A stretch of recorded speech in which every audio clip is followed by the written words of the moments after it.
Estimados señores, queridos hermanos y hermanas, imaginen por un momento que su vida se abre de repente como un libro viejo, donde las páginas no solo narran glorias, sino que también exponen las manchas más ocultas y profundas.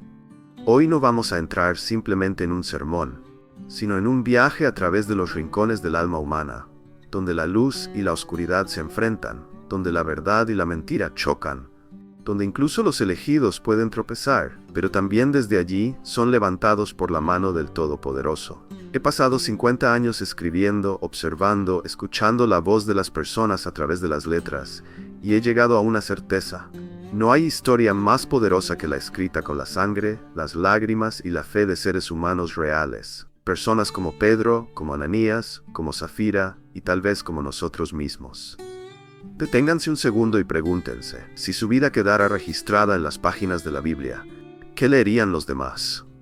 ¿Un Pedro lleno de fervor pero que negó al Señor en medio del miedo? ¿O un Ananías y Zafira, viviendo bajo una cáscara brillante pero con el corazón cargado de engaño?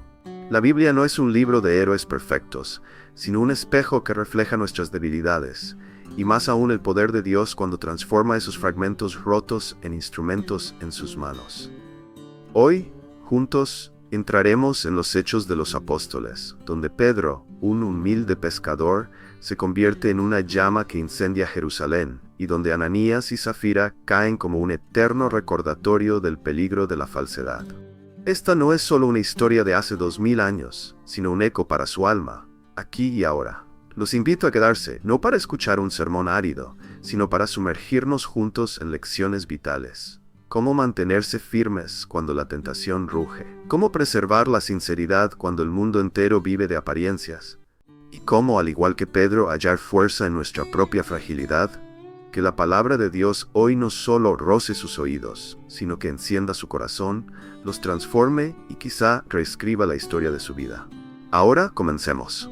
Hemos estado en las últimas semanas reflexionando sobre la vida de un hombre, de un personaje de la Biblia, y hemos recibido muchísimos correos y mensajes de personas que nos ven y que nos escuchan de montones de partes del mundo. De hecho, Miguel me acaba de pasar un papelito de hermanos que nos están viendo ahora mismo desde Ohio, en Estados Unidos, y montones de lugares y todo eso. Solamente hemos tenido un mensaje, solamente uno, de todos los que hemos recibido, que son cientos y a veces hasta miles, solamente hemos recibido un mensaje de una persona que usa un seudónimo, sabemos quién es, ¿no? Y dice, dejen quietito a Pedro, dejen quietito a Kefas, ¿no? Bueno, esto, dentro de miles de mensajes, el que una persona haya dicho eso, pues no tiene ninguna importancia. Nosotros hablamos de Pedro como podríamos hablar de Pablo, de Moisés, de David, de Simeón, de Judas y de tantos, porque basta que esté en la Biblia, basta que ese personaje esté en la Biblia para que nosotros tengamos la libertad de poder desmenuzar y de poder estudiar la vida de cualquier personaje bíblico. Incluso, fíjate lo que te digo, hasta la misma figura del diablo, hasta del diablo se puede hablar, porque a veces es bueno conocer cómo funciona, qué estrategias utiliza, qué nombre les da la Biblia, cómo actúa en una época, cómo actúa con los hombres solteros, cómo tienta a las mujeres, cómo tienta a los casados, cómo actúa con los líderes políticos y religiosos. Es muy interesante incluso estudiar la figura de este personaje siniestro, ¿no? Porque está en la Biblia, y si está en la Biblia, pues tenemos la obligación de estudiar y conocer todo eso, ¿no? A veces hay ejemplos en la Biblia para imitar, ¿verdad? Y a veces hay ejemplos en la Biblia para no imitar. Si estudiamos la figura de Judas Iscariote, hombre, evidentemente lo estudiaremos, pero no para terminar haciendo lo que él hizo, que fue traicionar al Señor, venderlo, sino para no hacerlo, ¿verdad? Y estudiamos la vida de Pedro porque a mí me parece un hombre muy interesante. Porque hay algo que me llama mucho la atención de Pedro, y es que la Biblia lo presenta como un hombre con todo tipo de debilidades y de imperfecciones de carácter, es decir, muy humano. La Biblia no oculta que negó al Señor. ¿Ustedes cómo hubieran llegado a tener la información de que Pedro negó al Señor si no hubiera sido por la Biblia? ¿Hay alguna otra fuente de información que nos proporciona ese dato? ¿Verdad que no? ¿Por qué la Biblia lo cuenta? ¿Por qué la Biblia algo tan grave, algo tan feo, como es negar públicamente al Señor? ¿Por qué no guarda silencio y por qué no dice, bueno, esto que nadie se entere? Es decir, los cristianos del siglo IV, por ejemplo, después de Cristo, sabían que Pedro negó al Señor. Y los hermanos de la Edad Media sabían que Pedro negó al Señor. Y los hermanos del siglo pasado también lo sabían y nosotros también lo sabemos. ¿Y cómo lo sabemos? Porque la Biblia nos lo cuenta. Porque la Biblia no oculta las realidades del ser humano. La Biblia no oculta que Adán y Eva pecaron. La Biblia lo cuenta con pelos y señales. La Biblia no oculta que David, el gran siervo de Dios, un día pecó. Y podía haber dicho el Señor, bueno, eso no lo cuentes. Que nadie nunca se entere que mi siervo David, el hombre más cerca de mi corazón, un día pecó. No, sino que la Biblia inspiró a los autores que escribieron esos relatos para que todos los cristianos de todas las épocas y de los 5 continentes supiéramos que un día David cometió un pecado terrible. La Biblia no oculta que Elías pasó por un tiempo de desánimo. Incluso le pidió al Señor, no aguanto más, quítame la vida. La Biblia no lo oculta. La Biblia no oculta el pecado de Acán, aquel hombre que dice que fue a la batalla a pelear a la ciudad de Jericó y se apropió de cosas que no podía tomar. La Biblia podía haber dicho, silencio, que nadie se entere. No, la Biblia lo cuenta. La Biblia no oculta el conflicto, la disputa, el problema que hubo entre 2 grandes hombres de Dios, entre Bernabé y Pablo. Podía haber dicho Lucas, bueno, ¿esto para qué lo vamos a contar? ¿Para qué tienen que saber los hermanos del Centro Evangélico Vida Nueva? O los hermanos que nos ven y nos escuchan que un día Pablo y Bernabé tuvieron un problema. Eso no lo cuentes, que nadie se entere. No, la Biblia es muy clara en cuanto a las debilidades, en cuanto a los pecados de las personas.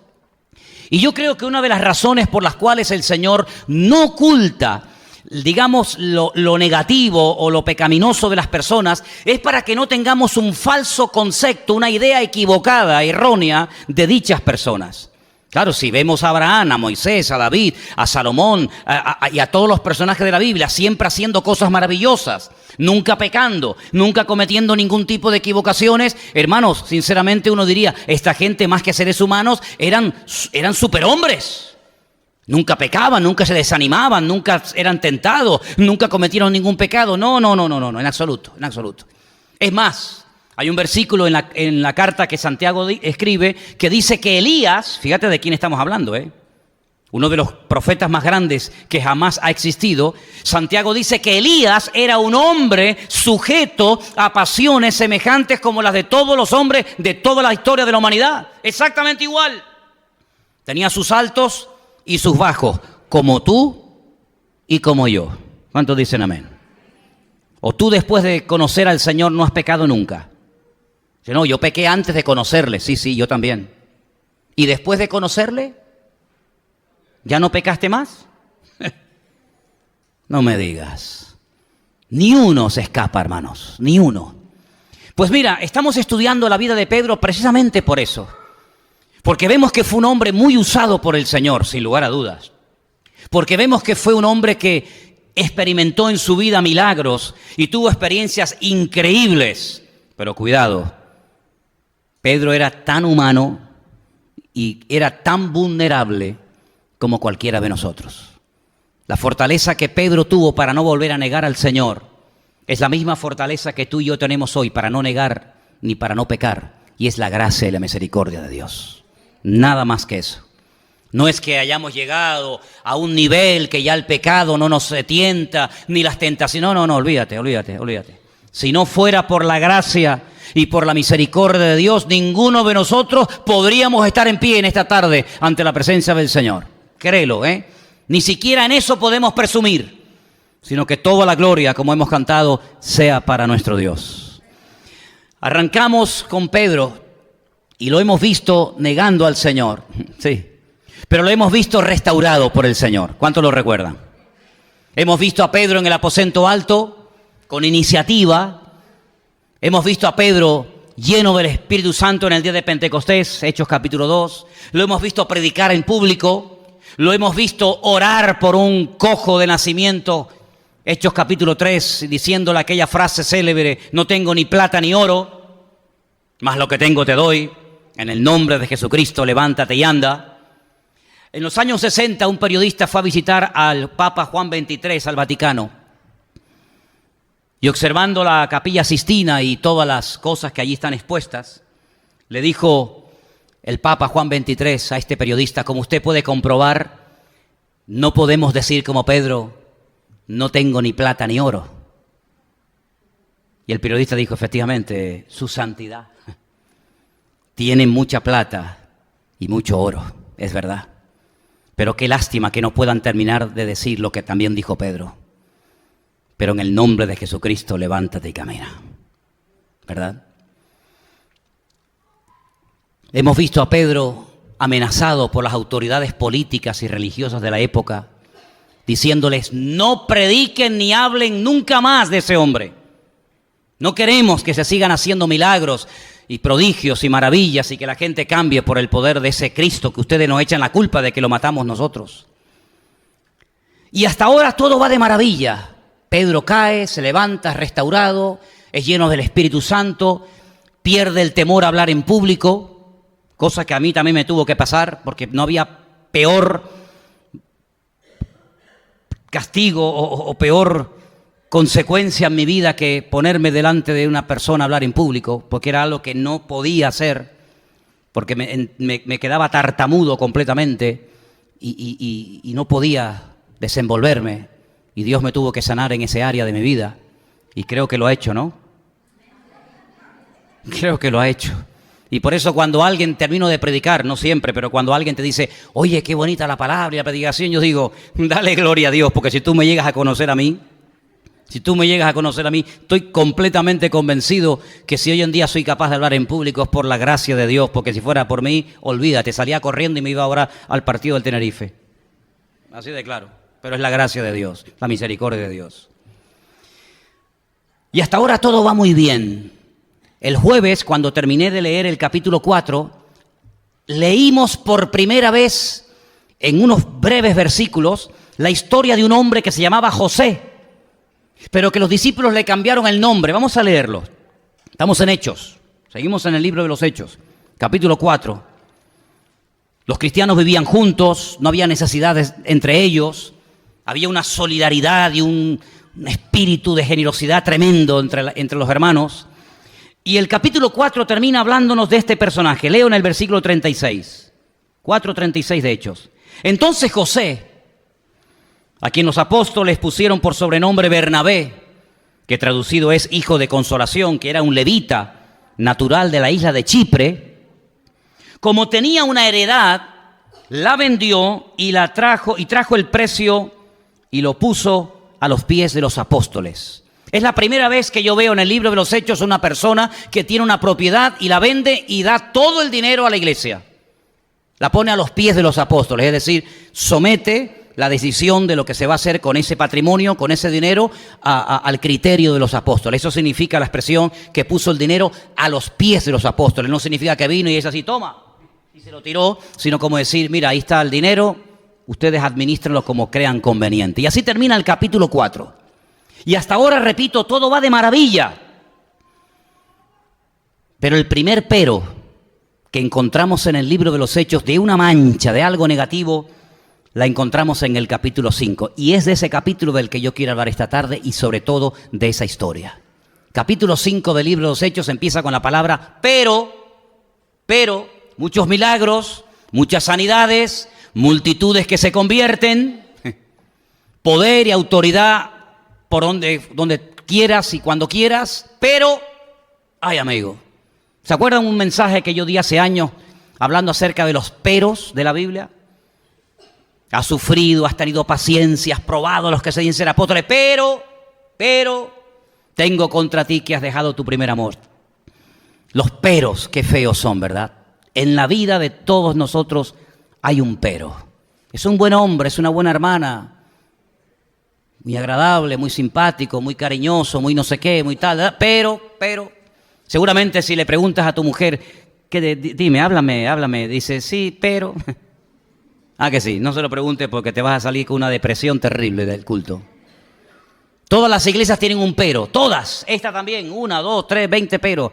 Y cantan, sí, alaban, la música, tal, la pantalla, no sé qué, el internet, que le vende aquí, que le vende allá, pero. Todos tenemos un pero. Manolo sí, Manolo, el pastor, pero. Tú también tienes pero, ¿eh? No te me mires ahora con cara de guardia civil, ¿eh? Todos tenemos peros.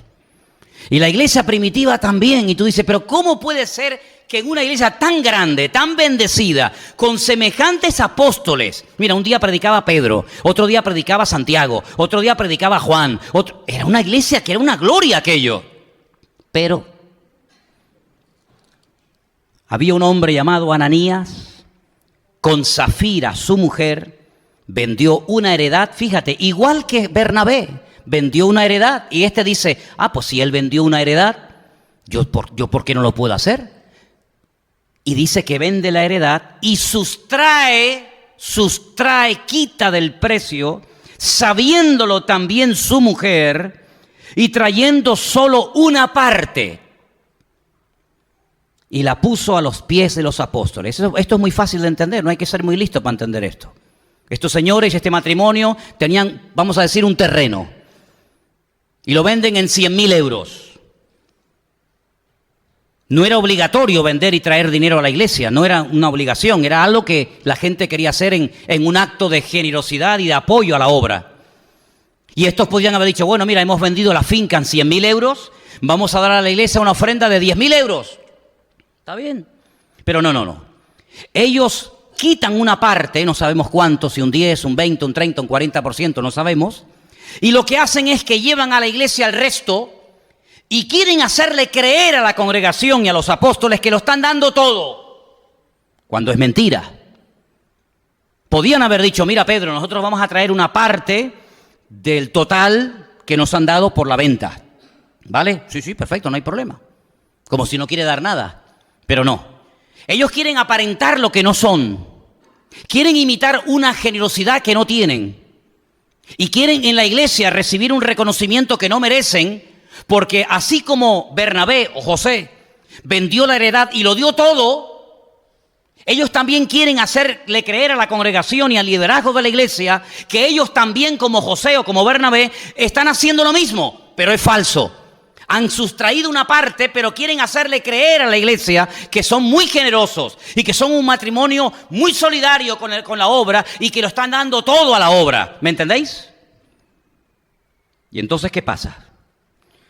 Pues dice la Biblia en el versículo 3 que Pedro le dice a Ananías, ¿por qué Satanás llenó tu corazón para que mintieses al Espíritu Santo y sustrajeses del precio de la heredad? A ver, ¿por qué actúa de esta manera? ¿Qué necesidad tienes de meterte en este lío? ¿Es que acaso es bíblico tener que vender lo que tenemos para darlo a la obra de Dios? No. Es algo que tú has sentido hacer. Es algo que tú quieres hacer como otros hermanos lo han hecho, pero lo estás haciendo mal. Para llevarte una gloria que no mereces. Reteniéndola, le dice Pedro, argumento que les acabo de explicar. ¿No se te quedaba a ti y vendida no estaba en tu poder?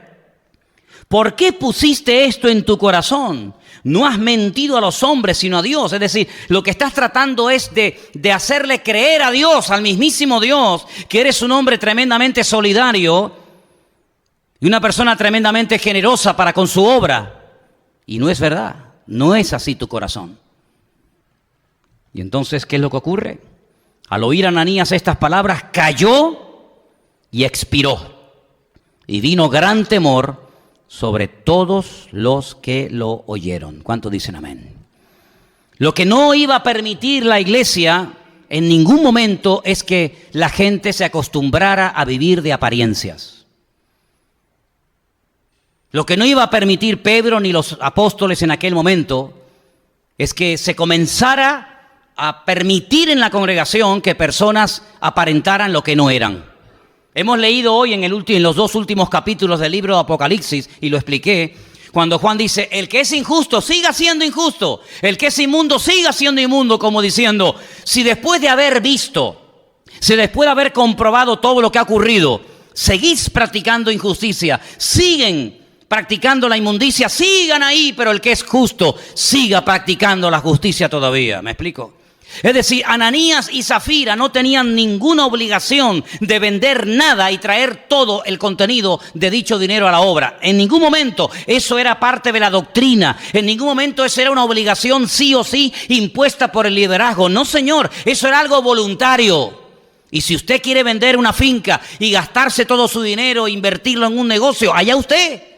Pero si lo haces, hazlo bien. Hazlo, como dice la Biblia, decentemente y con orden. Y no quieras aparentar en la iglesia lo que no eres delante del Señor. Ahora, hermanos, ¿cuál era el objetivo de esto?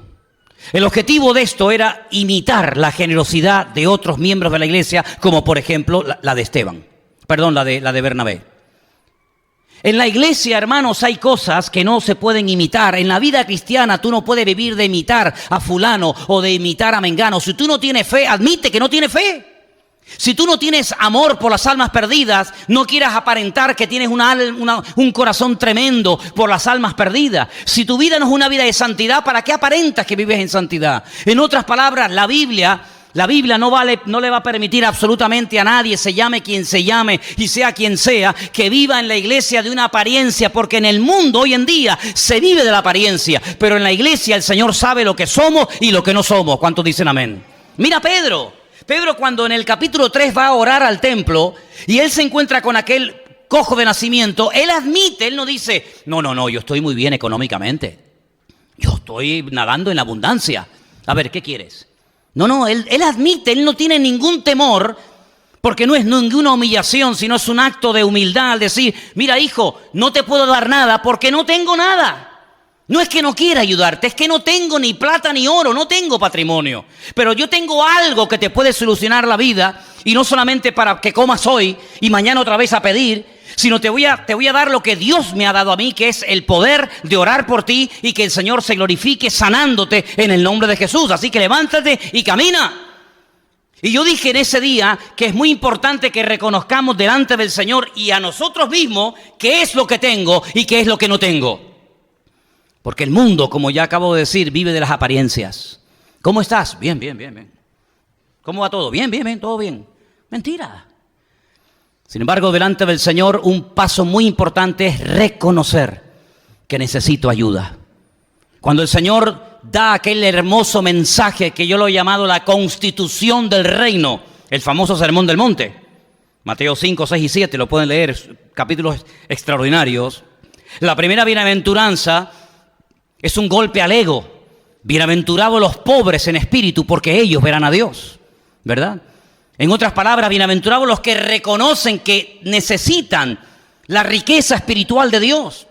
Bienaventurados los que reconocen su bancarrota, su miseria espiritual delante de Dios, porque Dios entonces los podrá bendecir y los podrá levantar. Pero hay de aquellos que aparentan y que no quieren reconocer que necesitan de Dios. Y hay mucha gente hoy en día que, como Ananías y Zafira, se mueven y viven con ese mismo espíritu, el querer aparentar lo que no eres y aparentar lo que no tienes. Y eso delante de Dios es pecado. Y dice la Biblia que en ese momento en el que Pedro confronta a Ananías, al momento cae muerto delante de la presencia del Señor y delante de toda la congregación que allí estaba. Es decir, vemos que hasta ahora Dios ha hecho milagros basados en la misericordia. Sana a enfermos, levanta a cojos, levanta a personas que están lisiadas, pero ahora que esto es un milagro, y aquí está en operación el don del discernimiento de espíritus, ahora hay un juicio contra la iglesia. Ahora hay un acto de soberano de Dios en el que Dios va a desenmascarar a un matrimonio que no sabemos si 100% eran convertidos, porque claro, aquí hay de todo tipo de opiniones. ¿Era realmente Ananías y Zafira verdaderamente convertidos? ¿O eran personas que se habían acostumbrado a venir y asistir a la iglesia, pero en el fondo de su corazón no eran cristianos, pero pretendían vivir como cristianos? Eso solamente Dios lo sabe. ¿Qué hizo la iglesia con el dinero que dieron? ¿Lo usaron? ¿Lo devolvieron? Nadie lo sabe. Lo que está bien claro es que Ananías en ese momento cayó muerto ante la presencia del Señor. Y ese día los jóvenes de la iglesia tuvieron trabajo, porque dice la Biblia, vamos a leerlo, en el versículo 6, que los jóvenes se levantaron y lo envolvieron y sacándolo, lo sepultaron. Qué culto, ¿te imaginas? Son cultos muy extraños. De repente en la calle se ponen a predicar, oran por los enfermos. Otros se ponen a cantar en una cárcel, se produce un terremoto. Ahora empieza el culto, uno se cae muerto, los jóvenes se levantan y lo van a enterrar, sigue el culto. Eran cultos extraños, ¿eh? Pero espérate, pasado un lapso de 3 horas, versículo 7, sucedió que entró su mujer no sabiendo lo que había acontecido. Ay, amigo.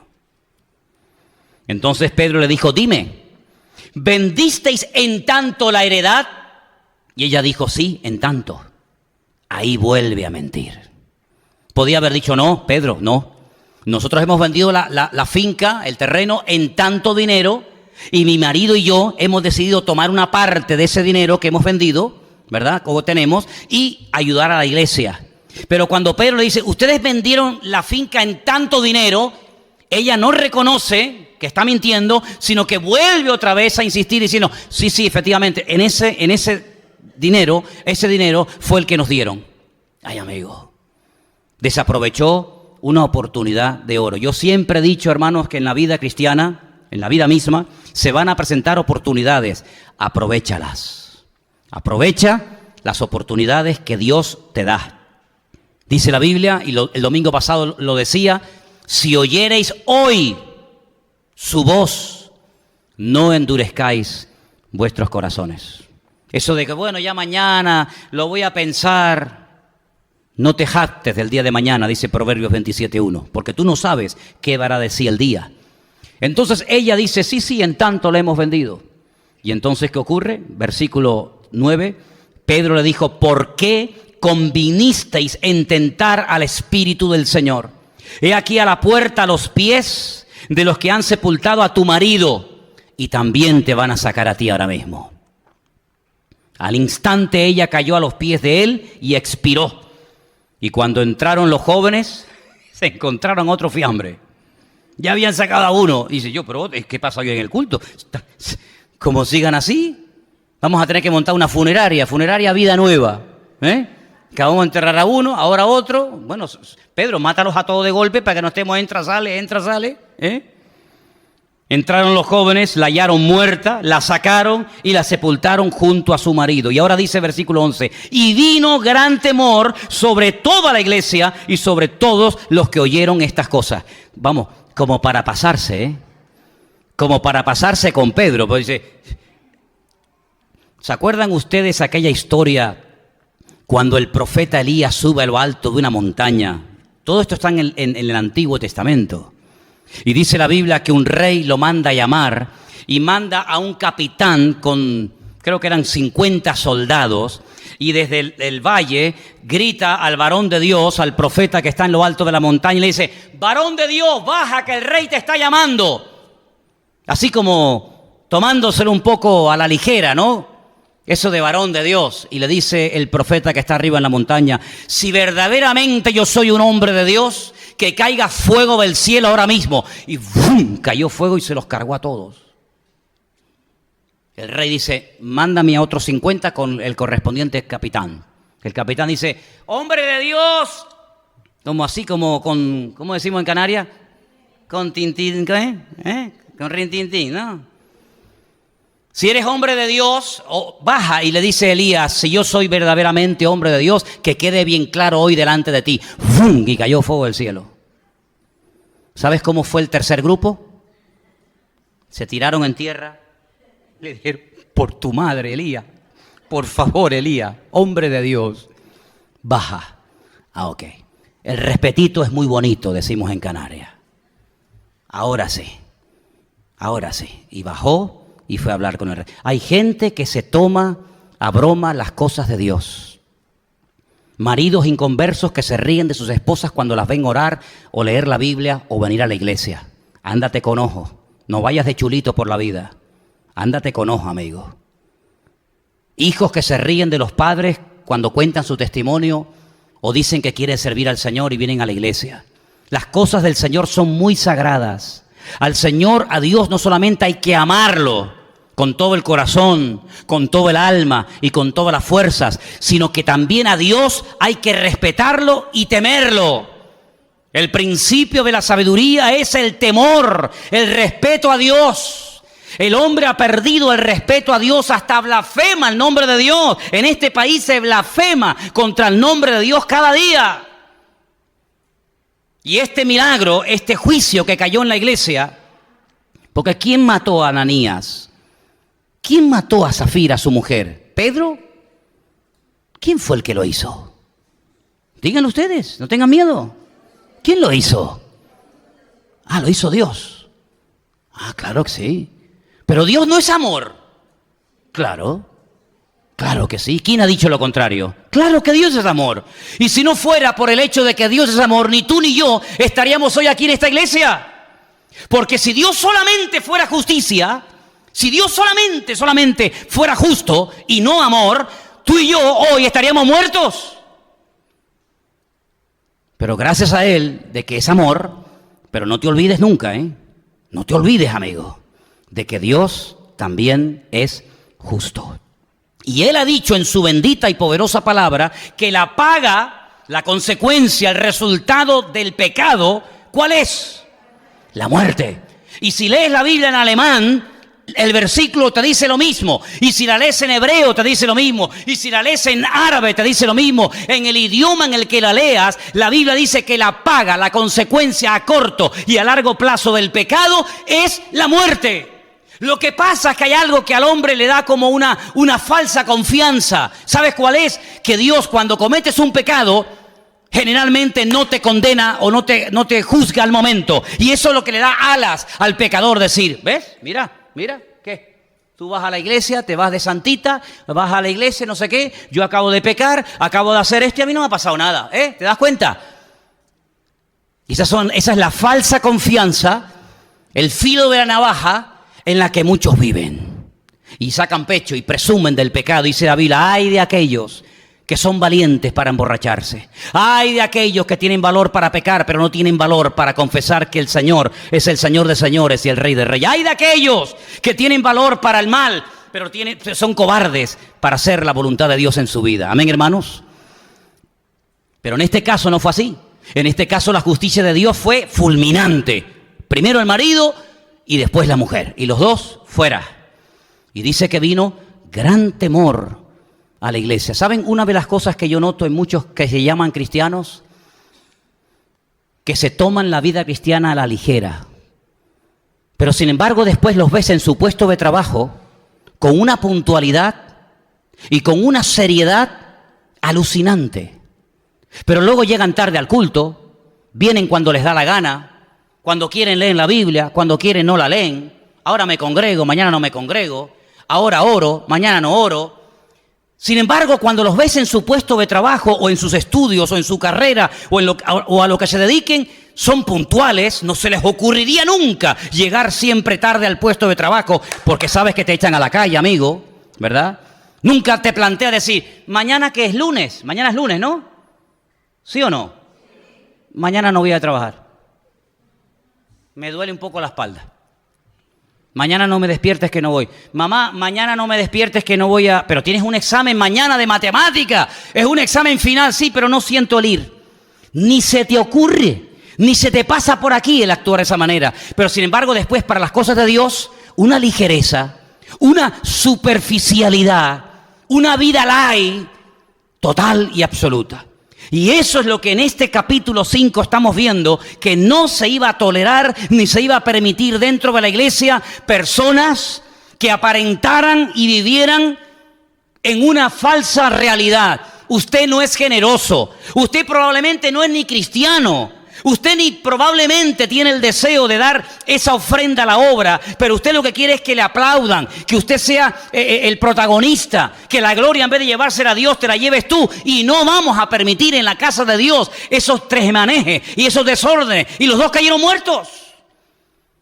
Y dice que entró gran temor, gran respeto a la iglesia. ¿Saben cuál es uno de los grandes problemas en muchas familias, en muchos matrimonios, en muchas congregaciones? Que se ha perdido el respeto. Ese es el gran problema. Cuando íbamos a la iglesia católica, yo no sé si ustedes se acuerdan, yo me acuerdo como si fuera ahora. Entrábamos en silencio. Hacíamos hasta reverencias cuando entrábamos por ciertas y determinadas partes de la iglesia, ¿o no? Yo me acuerdo Que entrábamos y decíamos, ¿usted va a comulgar? Sí. ¿Pero acabas de comer? Sí, no se puede. No. Y había un pan de huevo, en Las Palmas donde yo estudiaba en los salesianos, había un pan así de grande que se llamaba pan de huevo.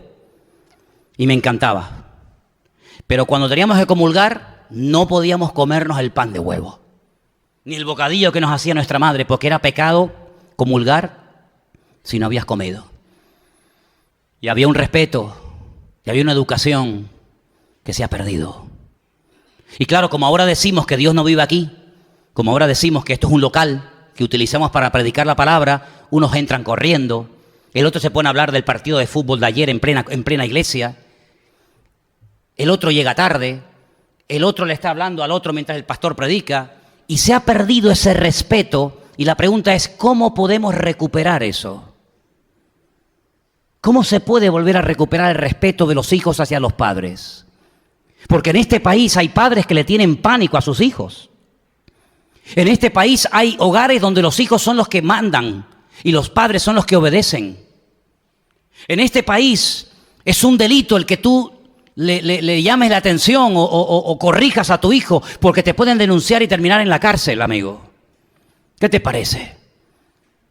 En este país una de las profesiones donde más alto índice de depresión hay es en la enseñanza, en la educación, porque los maestros tienen pánico muchas veces de llamarle la atención a un joven en la clase, porque te puede denunciar o darte una paliza y encima subirla a YouTube para que todo el mundo la vea y encima gana dinero con las visitas que hacen en su página. ¿Qué te parece? Y por eso dice que este milagro lo que trajo fue temor, respeto a la iglesia, a los que estaban en aquel lugar.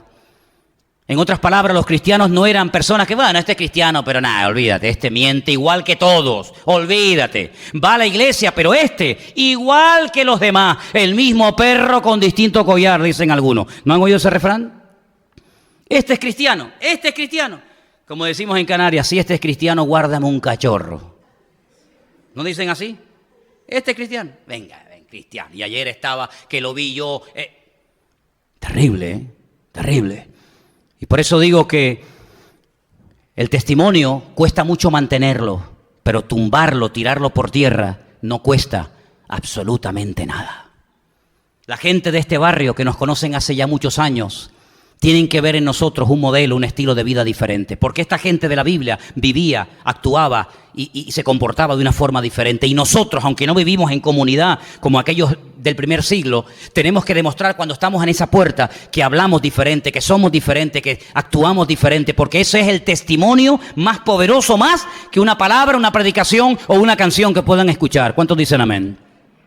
Y ahora por eso dice en el versículo 12, por la mano de los apóstoles se hacían muchas señales, prodigios en el pueblo y estaban todos unánimes en el pórtico de Salomón. El Señor premiaba, el Señor honraba y respaldaba y avalaba a esa iglesia. ¿Por qué? Porque había orden, porque había respeto, porque había santidad. Hoy en día hablar de la palabra respeto, orden y santidad en algunas congregaciones es un disparate, es una locura decir, este hombre está anticuado. Sin embargo, dice la Biblia, y no lo digo yo, que sin santidad nadie verá a Dios. Eso es lo que dice la Biblia. Nadie verá a Dios. Y en la iglesia primitiva sí había problemas, había peros, como hemos visto, pero había santidad. Y en nuestras vidas, hermanos, en nuestras vidas hay santidad. ¿Somos iguales en público que en privado?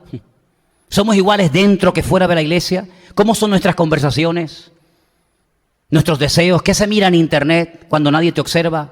¿Qué pasa por tu mente cuando no estás en la iglesia? ¿Hay esa santidad? Por eso dicen algunos, ¿por qué hoy en día no hay tantos milagros y prodigios como antaño? Pero ¿cómo lo va a haber? Si el Señor donde derrama bendición y vida eterna es donde hay armonía, donde hay paz, donde hay amor, donde hay santidad, donde hay orden, allí Dios respalda, allí Dios bendice. Pero donde hay desorden, donde hay pecado, Dios no puede respaldar algo así. Por eso dice la Biblia que una de las cosas que va a ocurrir como señal de los últimos tiempos es que la limpieza, el juicio comenzará por la casa de Dios. Porque cuando usted ve en los evangelios, usted ve que en el templo de Jerusalén, que era pues el centro religioso de la época, allí no se sanaba ni cambiaba nadie. Dice, pero ¿cómo es posible que en el templo no hubieran milagros, no hubieran sanidad. Hermano, no había nada, créame, no había nada. ¿Dónde se iban los enfermos en la época de Cristo, los que vivían en Jerusalén? ¿A dónde se iban? Al estanque de Betesda, allí por las calles, esperando que pasara alguien. Y en el estanque de Betesda, que está al lado del templo, al ladito del templo estaba, allí dice que había multitudes, léalo en Juan capítulo 5, multitudes de ciegos, de cojos, de paralíticos, esperando que algo que se había corrido como un rumor, pero que realmente nunca ocurría. Dice que un ángel descendía de tiempo en tiempo y movía el agua, y el primero que se metía quedaba sanado. Pero allí no se sanó nunca nadie, allí no se curó nunca nadie, no lo dice ni la Biblia ni la historia secular. Era una leyenda que se había traspasado de generación en generación. Aquí mira, viene un ángel de vez en cuando, mueve el agua y el primero que se mete se cura. Y entonces el Señor, cuando va al estanque de Betesda, según Juan capítulo 5, le dice a un paralítico que lleva 38 años botado, tirado en el suelo, le dice: ¿tú quieres ser sanado? Y ya había perdido prácticamente la fe y la confianza de que algún día sería sanado. Y dices que nadie me puede meter en el agua. Y el Señor lo levanta. Pero fíjate lo que ocurre cuando el Señor entra en el templo, ¿os acordáis? Él entra con el pollino de asno en el día triunfal. Llega al templo y ¿qué hace? ¿Qué hace? Lo limpia. Lo limpia de adentro hacia afuera. Nosotros somos expertos en querer cambiar las cosas de afuera para adentro. Y el Señor es al revés. El Señor nos cambia de adentro hacia afuera. Dice que volcó las mesas de los cambistas. Dice que sacó a toda aquella gente que estaba allí comerciando en el templo. Y dice a continuación: y vinieron mudos y cojos y paralíticos y ciegos y eran sanados. Y la gente comenzó a alabar al Señor. Claro, porque estaba frenada la bendición. Estaba frenada la presencia del Señor por la inmundicia que había allá adentro. Y el Señor dice: mi casa la habéis convertido en una cueva de ladrones, cuando mi casa tiene que ser una casa de oración para todas las naciones de la tierra. Y el Señor limpia la casa y automáticamente comienzan a producirse los milagros. Antes la gente, ¿a dónde se iba? A cualquier sitio, Betesda, donde fuera. Ahora no, ahora van al templo porque allí está la presencia y ahí está la bendición del Señor. Y lo mismo tiene que ocurrir en nuestras vidas. En la iglesia primitiva, hermano, no podían permitir desde el primer momento, esto estaba empezando recién, no se podía permitir este tipo de actitudes. Personas que iban y aparentaban: no, fuera, se limpió. Muerto el perro, se acabó la rabia. Ananías y Zafira, fuera. Y entonces comienzan los milagros, comienzan los prodigios, comienzan las maravillas. Pero esto no es algo nuevo que pasaba solamente en la época de la iglesia primitiva. Esto siempre ha sido así, hermanos. Mira, escúchame bien. Cuando en tu vida no pasa nada, es porque algo está pasando. El Señor le dijo a Josué, te voy a poner otro ejemplo: todo lugar que pise la planta de tu pie será tuyo. Todo, a donde vayas, nadie te podrá hacer frente, Me da igual, son filisteos, amorreos, cananeos, jebuseos, lo que sea. Yo, como estuve con Moisés, estaré contigo. Así que para adelante, fuerza, dice valiente, venga.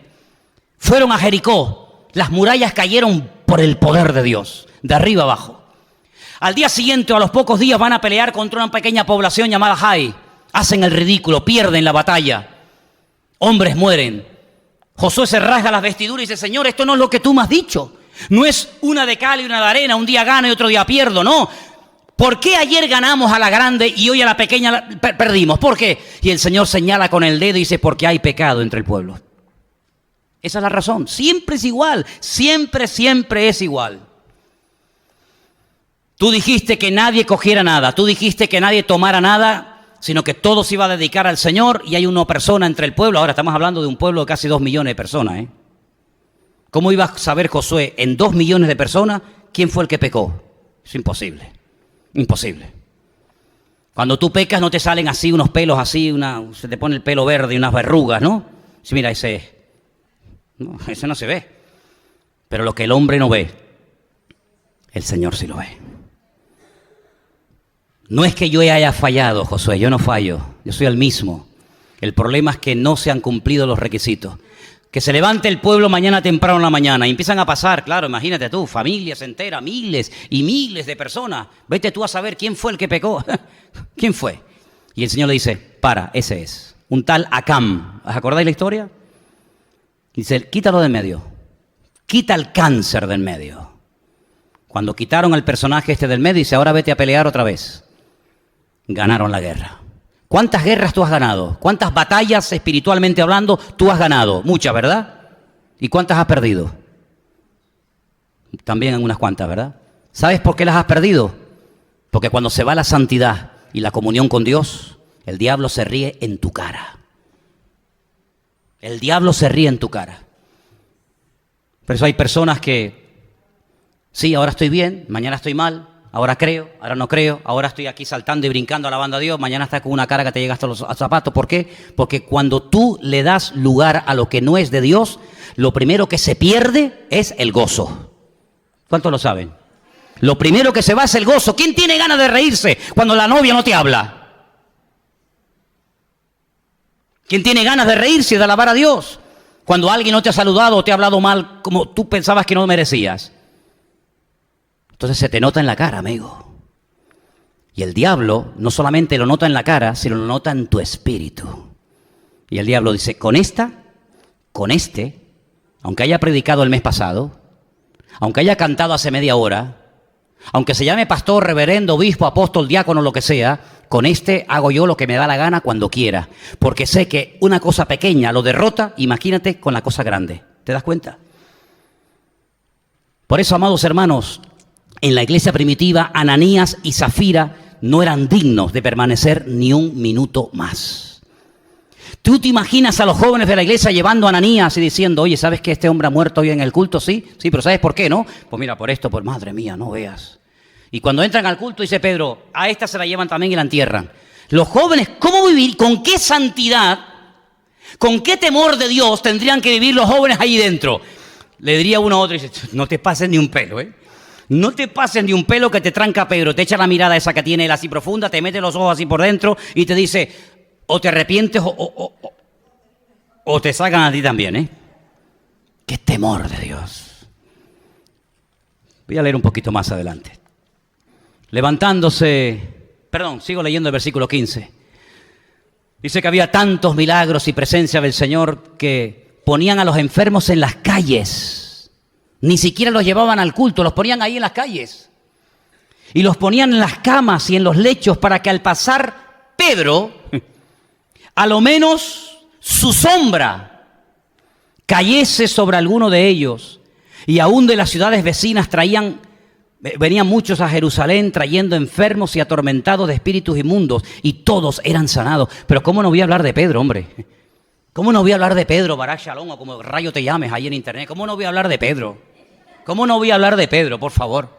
¿Cómo no voy a hablar de un hombre que ni siquiera ora por la gente, sino que pasa y la sombra los toca y son sanados? Pero ¿a cuántos no les gustaría que nos pasara eso a nosotros? Dime la verdad.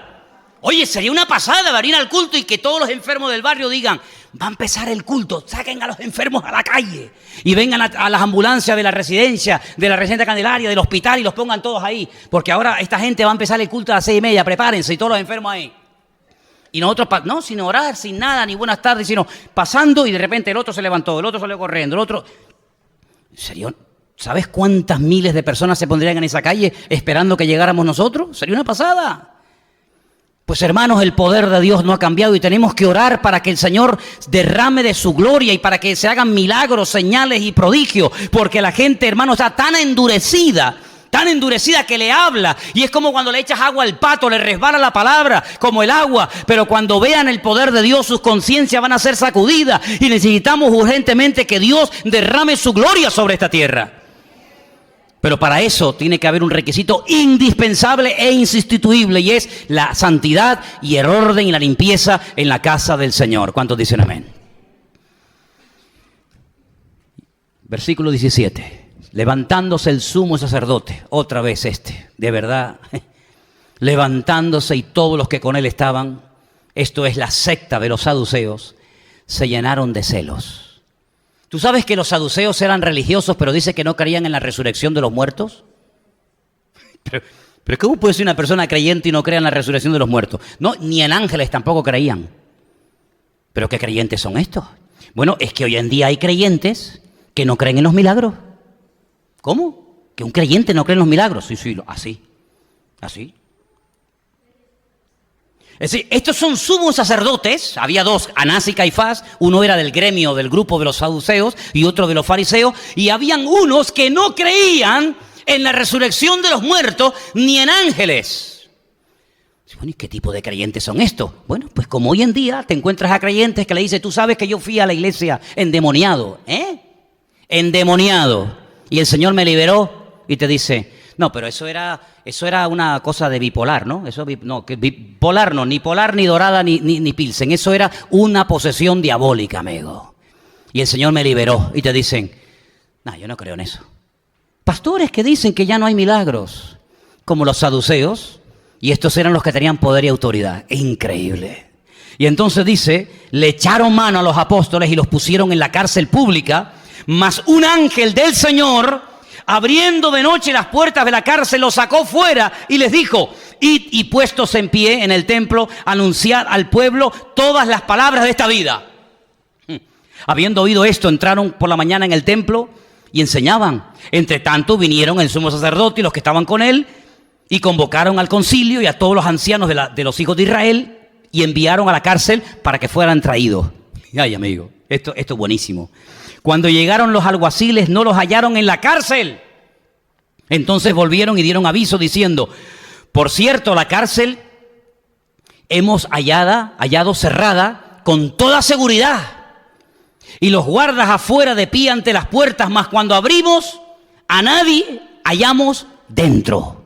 Esto es buenísimo, no me digas. Este es el humor de Dios. Este es el buen humor del Señor. Cuando oyeron estas palabras, el sumo sacerdote y el jefe de la guardia del templo y los principales sacerdotes dudaban en qué vendría a parar aquello. Pero viniendo uno les dio esta noticia: he aquí los varones que pusisteis en la cárcel están en el templo y enseñan al pueblo. Entonces fue el jefe de la guardia con los alguaciles y los trajo sin violencia. Qué educaditos, tranquilito. Ya. Porque temían ser apedreados por el pueblo. Le tenían más miedo al pueblo que a Dios, que es lo que pasa muchas veces. No quieren perder poder, no quieren perder autoridad, quieren seguir mangoneando las conciencias, aunque Dios lo tengan en contra, pero no quieren perder el prestigio. Entonces, no, vengan, que queremos hablar con ustedes, chicos, vamos a tener una reunión de oración. ¿Qué les parece, muchachos? Cuando los trajeron, les presentaron al concilio. Y el sumo sacerdote les preguntó diciendo: ¿no os mandamos estrictamente que no enseñarais en ese nombre? Y ahora habéis llenado a Jerusalén de vuestra doctrina y queréis echar sobre nosotros la sangre de ese hombre. Ahí viene Pedro otra vez, bendito sea Dios. Ahí viene Pedro otra vez. A este como lo pincharas un poco, amigo, como pincharas un poco a Pedro. Salta Pedro y dice: es necesario obedecer a Dios antes que a los hombres. El Dios de nuestros padres levantó a Jesús, a quien vosotros matasteis colgándole en un madero. Otra vez le vuelve a dar con la metralleta. A este Dios ha exaltado con su diestra por príncipe y salvador, para dar a Israel arrepentimiento y perdón de pecados. Nosotros somos testigos suyos de estas cosas, y también el Espíritu Santo, el cual ha dado Dios a los que le obedecen. Oyendo esto se enfurecían y querían matarlos. Tú sabes que hay gente que darían lo que fuera por matar a todos los cristianos. Es increíble esto, Es increíble. ¿A quiénes están persiguiendo hoy en día y matando y crucificando y quemando y haciendo barbaridades? A los cristianos. A los cristianos. Porque no soportan la presencia, la bendición y la gloria del Señor en la vida de esa gente. No lo soportan. Pero dice aquí, más adelante: entonces levantándose en el concilio un fariseo llamado Gamaliel. Amigo, este personaje es tremendo. Este fue el maestro de Pablo. Criado a los pies de Gamaliel. Este fue nieto de Gilel. Antes de Cristo hubieron dos grandes sumos sacerdotes, Shammai y Gilel. Gilel fue el que dijo: todas las cosas que queráis que los hombres hagan por vosotros, hacerlas así por ellos. Esa frase es de Gilel y Cristo la empleó en el Sermón del Monte. ¿Qué te parece? Este es el nieto de Gilel, nombre buenísimo. Gamaliel era un doctor de la ley, venerado por todo el pueblo. Mandó que sacasen fuera por un momento a los apóstoles y luego dijo: varones israelitas, mirad por vosotros lo que vais a hacer respecto a estos hombres. Porque antes de estos días se levantó Teudas, diciendo que era alguien. A este se unió un número como de 400 hombres, pero él fue muerto y todos los que le obedecían fueron dispersados y reducidos a nada. Después de este se levantó Judas el Galileo en los días del censo y llevó en pos de sí a mucho pueblo, y pereció también él, y todos los que le obedecían fueron dispersados. Y ahora os digo, escuchen, apartaos de estos hombres y dejadlos, porque si este consejo o esta obra es de los hombres, se desvanecerá. Mas si es de Dios, no la podréis destruir. No seáis tal vez hallados luchando contra Dios. Qué consejo más sabio, ¿eh? Esta es una sabiduría increíble, ¿eh? Ándense con ojo. Si esto no es de Dios, ni te muevas, se va a caer solo. Pero como sea de Dios. Y convinieron con él, y llamando a los apóstoles, después de haberles azotado. Terrible, ¿eh? Los azotaron. Les intimidaron que no hablasen en el nombre de Jesús y los pusieron en libertad. Esa fue la noche más triste para la iglesia primitiva, ¿verdad? Esa fue la noche más triste y dolorosa para Pedro y para Juan, que por predicar al Señor y por haber sanado a un enfermo y por predicar del Evangelio, los azotan, los intimidan, los amenazan. ¿Sí o no? ¿Cuántos dicen amén? Pues se equivocó, hermano. Usted no tiene que decir amén a todo lo que yo digo. Se equivocó. Totalmente se equivocó. Porque no salieron hechos polvo. Señor, ¿por qué nos pagas así? Te servimos, estamos predicando tu palabra y nos pegan, nos azotan. ¿Pero esto qué es? ¿De qué sirve tanto esfuerzo? ¿De qué sirve que predique tu palabra? ¿De qué sirve? De nada. No, mi amigo, no. Lea el versículo 41. Ellos salieron de la presencia del concilio, ¿cómo? Dígalo fuerte. Gozosos, más fuerte, gozosos de haber sido tenidos por dignos de padecer afrenta por causa del nombre. Y todos los días en el templo y por las casas no cesaban de enseñar y de predicar de Jesucristo. Dele un fuerte aplauso al Señor en esta tarde. Dígale: gloria a Dios. Gracias, Señor. Aleluya. Aleluya. Gloria a Dios. Qué tremendo, ¿eh? Increíble. Increíble, hermanos. Pero ¿quién puede sentir gozo después de darte una cuerada? ¿Alguien se presenta como voluntario? ¿Le damos una cuerada aquí a algún hermano? Miguelito, ¿viene para acá? ¿No? Luis, Raúl, venga, hombre, anímate, venga. Ay, amigo, gozosos. Señor, gracias por los azotes que me han dado. Gracias porque soy digno de padecer como tú padecías. Hermanos, hablando aquí ahora que no nos oye nadie, estos o son hombres de Dios como la copa de un pino, o están locos como cabras. Porque esto no tiene sentido. Esto es contra toda naturaleza, esto es contra toda ciencia y contra toda psicología. Que una persona se goce por el sufrimiento, cuando la lucha del hombre de toda la vida siempre ha sido luchar en contra del sufrimiento, luchar en contra de la enfermedad, luchar en contra de la muerte. Y esto resulta de que los azotan. No son masoquistas, pero son personas que saben perfectamente que algún día, por lo que están haciendo, por la forma como predican, por la forma como exponen la palabra, por el modelo, por el estilo de vida que llevan, ellos saben, lo llevan en la sangre, en los huesos. Ellos saben perfectamente que algún día se van a meter con ellos y ya ha llegado el momento. Hasta ahora todo han sido amenazas. Hasta ahora todo ha sido: oye, esto no lo hagan, oye, esto no lo hagan más. Hasta ahora todo ha sido palabra. Ahora pasan de las palabras a la acción. Ahora los azotan. ¿Piensan ustedes que se callaron? ¿Piensan ustedes que dijeron: oye, esto va en serio, cuidado que mañana nos dan otra?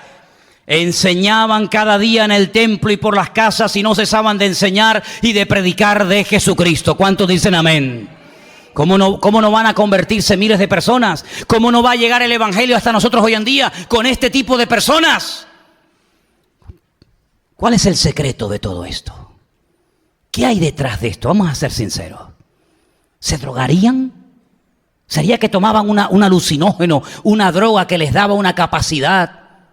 No. ¿Qué es lo que tenía esta gente?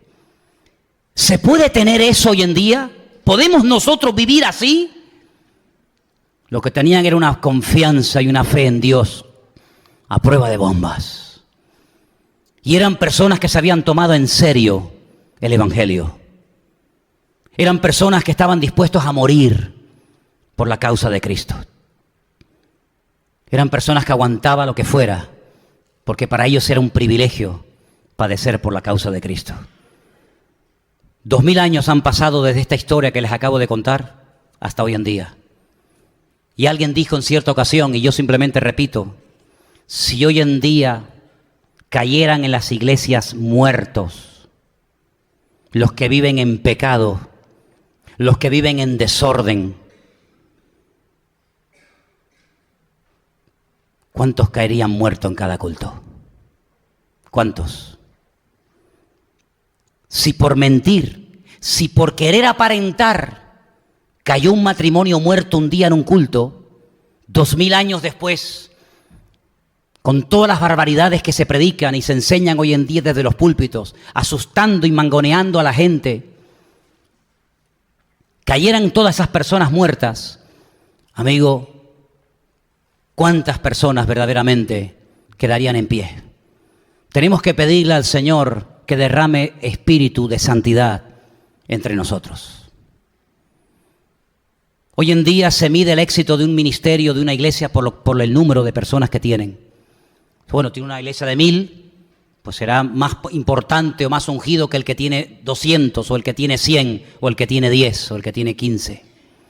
Pero la santidad y el respaldo de Dios no se mide por lo que tienes, sino por lo que eres. Y esta gente no tenían ni plata ni oro, pero tenían la presencia del Señor de una forma tremenda en sus vidas. Y eso tenemos que recuperarlo todos y cada uno de nosotros. ¿Te gustaría? ¿Te gustaría? Cierra tus ojos ahí donde estás. Hermanos queridos, estamos en un punto en el que vemos a Pedro con una autoridad y con una unción y con un poder tremendo. Pero no quiero que olvidemos de dónde viene. No quiero que olvidemos quién fue Pedro semanas, meses atrás. Un hombre que llegó a negar al Señor. Un simple pescador en el mar de Galilea, llamado por el Señor, y se dejó tratar y se dejó cambiar por Él. Si el Señor pudo utilizar a ese hombre con tantos defectos y con tantas debilidades de carácter como él tenía, y lo pudo llegar a usar de una forma tan maravillosa, ¿por qué el Señor no lo puede hacer también contigo y conmigo si nos ponemos en sus manos y le pedimos que nos trate, que nos restaure y que nos use? No hay nada que lo impida. Solamente es nuestra voluntad la que hoy tenemos que poner a los pies de Cristo y decirle: Señor, yo también reconozco mis debilidades, yo también reconozco a veces mi falta de santidad o de lo que sea, pero también reconozco que para ti no hay nada imposible. No importa si eres tímido o atrevido, no importa si eres elocuente o torpe a la hora de hablar, no importa, lo importante es lo que le permitas hacer al Señor en tu vida. No importa si tienes grandes talentos, carreras, títulos universitarios o ninguno. No importa lo que tienes. Lo importante es lo que eres. Y en esta tarde el Señor nos ha hablado a través de su palabra, mostrándonos que un hombre usado por la mano del Señor puede llegar a ser un instrumento de tremenda bendición. Pero que el Señor quite también de nuestra vida, y debemos de pedirle: Señor, quita de mi vida la apariencia, quita de mi vida cualquier actitud que se parezca a la de Ananías o a la de Zafira. Quiero, Señor, que arranques de mi vida toda actitud que no te glorifica a ti, Señor, y que hagas de mí una persona útil, una persona que pueda ser usada en cualquier momento como Dios quiera. Pidámosle eso al Señor en esta tarde, hermanos. Padre, te damos gracias por tu bendita palabra, Señor. Gracias porque vemos cómo un hombre puede ser transformado cuando se deja cambiar por ti, Señor. Gracias por la vida de Pedro, Señor. Gracias porque este hombre fue creciendo, fue madurando Y es una inspiración para nuestra vida ver cómo un hombre como él pudo llegar a ser tan útil. Nosotros te pedimos exactamente lo mismo, Señor. Usa nuestra vida y que podamos ser un instrumento útil en tus manos el tiempo que nos resta de vida. Quita de nosotros cualquier actitud, quita de nosotros cualquier cosa que no te agrade, que no te glorifique, que sea un impedimento para ser usados por Dios. Y te pido que traigas siempre espíritu de santidad a nuestras vidas. Santidad en la mirada, santidad en los oídos, en la boca, santidad en el corazón, en el alma, santidad, orden en todas las áreas de nuestra vida, para que tu nombre sea glorificado y el mundo te reconozcan a ti y vean lo que tú eres capaz de hacer en medio de un mundo que se pierde, en medio de un mundo que te ha dado las espaldas. Queremos que tú uses a tu iglesia, jóvenes, niños, matrimonios, a todos y a cada uno de nosotros. Úsanos, Señor, en este tiempo y aviva tu obra. Pon el fuego en el altar y que podamos ser personas útiles en tus manos. Te damos gracias por tu paciencia, te damos gracias porque tú lo vas a hacer y lo creemos. Y lo pedimos todo en el nombre de tu amado Hijo Jesús.